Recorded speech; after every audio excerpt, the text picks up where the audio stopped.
Hola, ¿qué tal amigos? Qué gusto, qué placer volverles a saludar de nuevo. Estamos aquí para escudriñar la palabra de Dios. Estamos en la serie que hemos titulado Al servicio de un Dios vivo. Estamos en la parte número 8 y en esta ocasión, queridos amigos, abriremos la Biblia en el capítulo 37 del libro de Génesis para encontrar allí una fascinante historia de un hombre a quien le llamaban José el soñador. Esta es la historia de la familia de Jacob. José, siendo de edad de 17 años, apacentaba las ovejas con sus hermanos. Y el joven estaba con los hijos de Bila y con los hijos de Silpa, mujeres de su padre, e informaba a José a su padre de la mala fama de ellos. Y amaba a Israel a José más que a todos sus hijos, porque lo había tenido en su vejez, y le hizo una túnica de diversos colores. Y viendo sus hermanos que su padre lo amaba más que a todos sus hermanos, le aborrecían y no podían hablarle pacíficamente. Bueno, la historia de José se mueve entre el amor y el odio por un lado. José tenía un padre que lo amaba intensamente al grado de que lo diferenciaba de los demás hermanos. Incluso le había confeccionado una túnica de muchos colores y que por todos lados mostraba la intencionalidad que tenía de diferenciarlo de los demás hermanos. Era un hogar verdaderamente disfuncional en donde por el otro lado los hermanos de José, la mayoría de los cuales lo odiaban, lo aborrecían, tampoco se podían conectar con un José que era evidentemente muy diferente a ellos.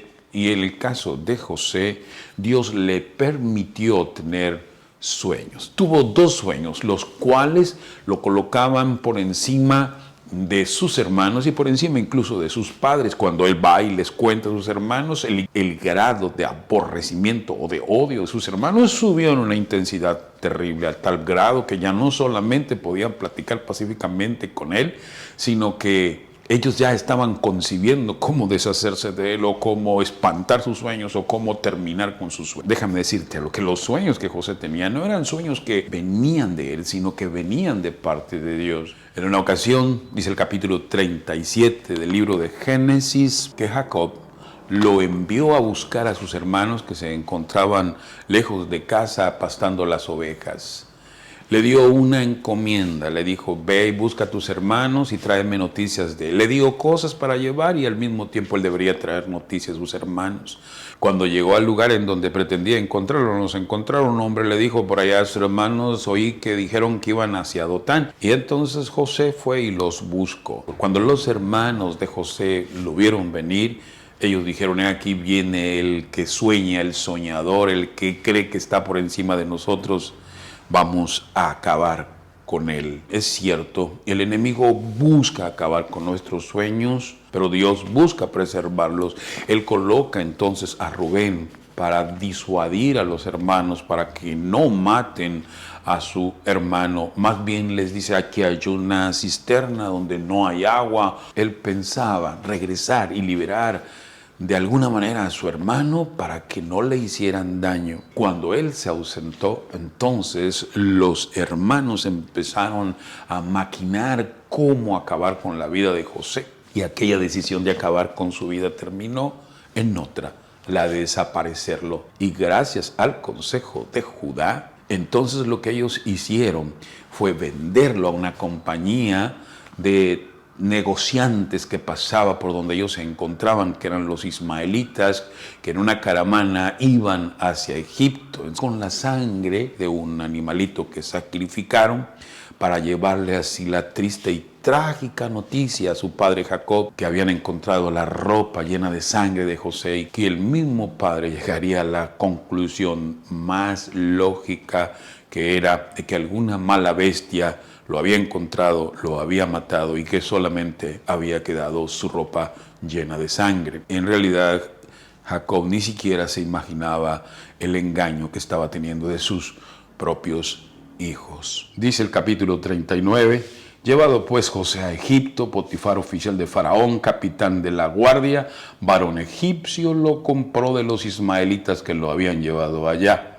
Mas Jehová estaba con José, y fue varón próspero, y estaba en la casa de su amo el egipcio, Y vio su amo que Jehová estaba con él y que todo lo que él hacía Jehová lo hacía prosperar en su mano.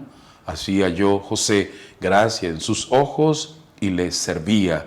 Y él le hizo mayordomo de su casa y entregó en su poder todo lo que tenía. Y aconteció que desde cuando le dio el encargo de su casa y de todo lo que tenía, Jehová bendijo la casa del egipcio a causa de José. Y la bendición de Jehová estaba sobre todo lo que tenía, así en casa como en el campo. Y dejó todo lo que tenía en manos de José, y con él no se preocupaba de cosa alguna, sino del pan que comía.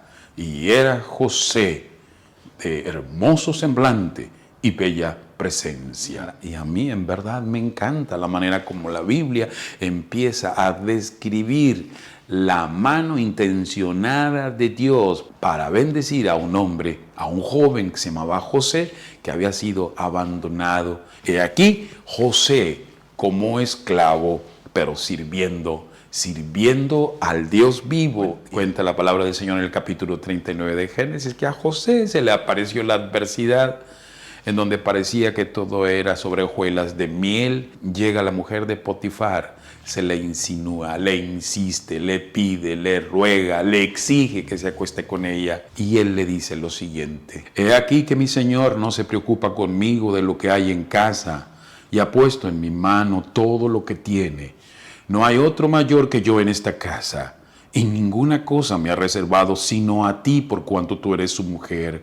¿Cómo pues haría yo este gran mal y pecaría contra Dios? Y estas palabras llenas de sabiduría y de seguridad, de fidelidad, y que mostraban la manera en cómo José servía a su Dios, golpearon el ego de aquella mujer para difamar a José y para acusarlo delante de los criados y posteriormente delante de su esposo, que José había intentado lastimarla, dañarla, violentarla sexualmente. José no reclamó la injusticia y la falsedad de aquella mujer, seguramente porque él sabía que no le iban a hacer gran caso, él era solo un esclavo, pero también sabía que tenía un Dios que lo cuidaba y que sabía que en realidad estaba sufriendo a causa de ser veraz, de ser fiel, de servirle a Él. Y muchas veces tú y yo, cuando tratamos de cumplir los sueños que Dios tiene para con nosotros, tenemos que olvidarnos de nosotros mismos y permitirle a Dios que nos siga conduciendo por la escalera que nos va a llevar a cumplir con esos objetivos, con esos sueños que Dios mismo ha puesto delante de nosotros para que los logremos, para que sigamos siendo una bendición. Entonces, finalmente dice la Biblia que el destino de José injustamente fue la cárcel. Pero Jehová estaba con José y le extendió su misericordia y le dio gracia en los ojos del jefe de la cárcel, y el jefe de la cárcel entregó en manos de José el cuidado de todos los presos que había en aquella prisión. Todo lo que se hacía allí, él lo hacía. No necesitaba atender el jefe de la cárcel cosa alguna de las que estaban al cuidado de José, porque Jehová estaba con José y lo que él hacía, Jehová lo prosperaba. Qué palabras tan más extraordinarias. La Biblia dice que Dios estaba con José y que José estaba con Dios. Noten que José sigue siendo un siervo con fidelidad y responsabilidad. Esas no terminan de acabarse. Y es cierto, amigos y amigas, muchas veces nosotros, camino al éxito en nuestras vidas, huimos de las responsabilidades y solamente queremos disfrutar de privilegios. Pero qué gozo es saber que los hijos de Dios, como de José, están dispuestos a servir aún en los lugares más difíciles, más viles, más despreciables. ¿Qué sucede en la cárcel? A la cárcel llegan dos personajes que trabajaban con el faraón. Uno el panadero y el otro el copero. Ambos habían sido alojados del palacio por situaciones especiales en su trabajo. Cuando ellos se encontraron con José, tuvieron la confianza de acercarse a él, comentarle lo que les había sucedido cuando habían soñado. Por un lado, el sueño que había tenido el copero fue interpretado por José y le dijo: de aquí a 3 días ese sueño que tú me has contado significa que Faraón te va a volver a llamar a la corte. Entre tanto, el sueño del panadero, de sus canastos, de sus panes, esas aves que le arrebataban el pan, fue muy triste. José le tuvo que decir: en pocos días, Faraón va a acabar con tu vida. Pero dice el capítulo 40, verso 23 del libro de Génesis, que al copero, cuando lo restituyeron, se le olvidó totalmente lo que José le había hecho prometer. Se olvidó de él. Pero el que no se olvidaba de José era Dios, quien tenía planes extraordinarios para él. Nos dice el capítulo 41 del libro de Génesis que 2 años después de todo esto, el rey Faraón tuvo 2 sueños. Aquí, amigos y amigas, vemos aquí el trabajo de parte de Dios. 2 sueños para José, 2 sueños en la cárcel y ahora 2 sueños para Faraón. Ese sueño corría como una película clara ante Faraón. Sucedió que por la mañana estaba agitado su espíritu y envió e hizo llamar a todos los magos de Egipto y a todos sus sabios y les contó Faraón sus sueños. No había quien lo pudiese interpretar a Faraón. Nada sucede por el azar. Todo tiene que ver con planes y propósitos de Dios. Dice aquí la Biblia que el copero se acordó de sus faltas, se acordó de sus promesas. Se acerca al rey y le dijo: rey, hay alguien, hay un preso. Y le contó la historia, ¿no?, de lo que había sucedido injustamente en la casa de Potifar y cómo él había interpretado por obra de Dios y había sido una gran bendición para él. Y entonces Faraón creyó en lo que le decía el copero y envió traer a José. Dice que lo sacaron apresuradamente de la cárcel, y se afeitó, mudó sus vestidos y vino a Faraón. Y dijo Faraón a José: yo he tenido un sueño y no hay quien lo interprete, mas he oído decir de ti que oyes sueños para interpretarlos. Y respondió José a Faraón diciendo: no está en mí, Dios será el que dé respuesta propicia a Faraón.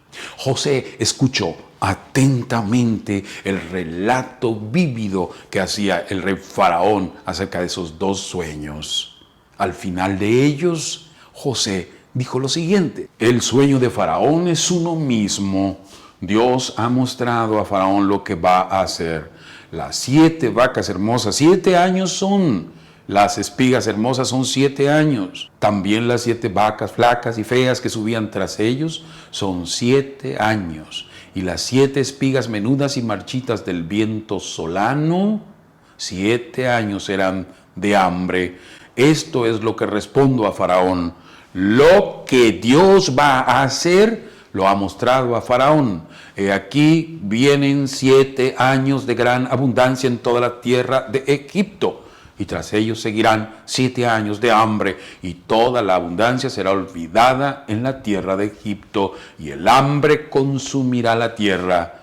Y el suceder el sueño a Faraón 2 veces significa que la cosa es firme de parte de Dios, y que Dios se apresura a hacerla. Por tanto, provéanse ahora a Faraón de un varón prudente y sabio, póngalo sobre la tierra de Egipto. Después de todo este despliegue de sabiduría divina a través del instrumento que se llama José, que estaba sirviendo a su Dios vivo, Faraón le dijo a su gente cercana: ¿a quién podríamos poner? No hay otro más que a José, quien tiene espíritu entendido, tiene sabiduría, tiene fidelidad. Y llegó entonces José a ser el segundo después del rey. Y estaba cumpliéndose no solo los sueños de Faraón, sino también los sueños de Dios para José. El momento cumbre, el momento propicio para el servicio había llegado para José. José, junto con la gente que tenía alrededor, trabajaron por 7 años para llenar bodegas, para llenar lugares de comida, para que no hubiese necesidad. El problema del hambre también se extendió hacia Canaán, donde vivía Jacob y aquellos sus hermanos. Y cuenta la palabra del Señor que sus hermanos vinieron enviados ahora por Jacob a buscar comida a Egipto. Y de inmediato José los reconoció. Ellos obviamente no lo podían reconocer porque habían pasado ya muchos años. Y lo que hizo José fue suplir las necesidades que tenía, pero empezó a probar a sus hermanos que de entrada llegando a Egipto, tuvieron que inclinarse, no solo para cumplir el sueño que José había tenido y llenarle su ego, porque en ningún momento así lo sentía José, sino para recordar algo muy importante, que los planes de Dios están por encima de los planes humanos. Él buscó la manera de darle lecciones a sus hermanos una y otra vez, hasta que finalmente hizo que trajeran a su hermano Benjamín, y él entonces se abrió ante ellos. No podía ya José contenerse delante de todos los que estaban al lado suyo, y clamó: haced salir de mi presencia a todos. Y no quedó nadie con él. Al darse a conocer José a sus hermanos, entonces se dio a llorar a gritos. Y dijo José a sus hermanos: yo soy José. ¿Vive aún mi padre? Y sus hermanos no pudieron responderle, porque estaban turbados delante de él. Entonces dijo José a sus hermanos: acercaos ahora a mí. Y ellos se acercaron, y él le dijo: yo soy José, vuestro hermano, el que vendisteis para Egipto. Ahora pues, no os entristezcáis, ni os pese de haberme vendido acá, porque para preservación de vida me envió Dios delante de vosotros. Pues ya ha habido 2 años de hambre en medio de la tierra, y aún quedan 5 años en los cuales ni habrá arada ni siega. Y Dios me envió delante de vosotros para preservaros posteridad sobre la tierra y para daros vida por medio de gran liberación. Así pues, no me enviasteis acá vosotros, sino Dios, que me ha puesto por padre de Faraón y por señor de toda su casa y por gobernador en toda la tierra de Egipto. Daos prisa, id a mi padre y decidle: así dice tu hijo José, Dios me ha puesto por señor de todo Egipto. Ven a mí y no te detengas. Qué maravilloso relato de cómo Dios trabaja con los sueños. En ningún momento José aprovechó su estatus, su posición, su superioridad para acabar con sus hermanos, porque Dios no nos ha puesto en esta tierra para juzgar, para criticar, para condenar a los demás. Nos ha llamado para que seamos una bendición. Queridos amigos y amigas, me gustaría que tú y yo pudiésemos reflexionar en el sueño que Dios tiene para tu vida. Que tus sueños se hagan realidad, pero que estén alineados con el sueño que Dios tiene para tu vida, para que tú recibas 1000 bendiciones y que esas bendiciones no solamente tú las disfrutes, sino que también las puedas compartir. Las buenas nuevas de saber que servimos a un Dios vivo deben experimentarse en vida propia y deben compartirse con los que nos rodean. ¿Estás dispuesto a ello? Mi querido amigo, ponte en las manos de Dios. Si te agradó este video y consideras que puede ser útil a otros, comparte. Por favor, suscríbete a mi canal y activa la campanita para recibir notificaciones de nuevos videos.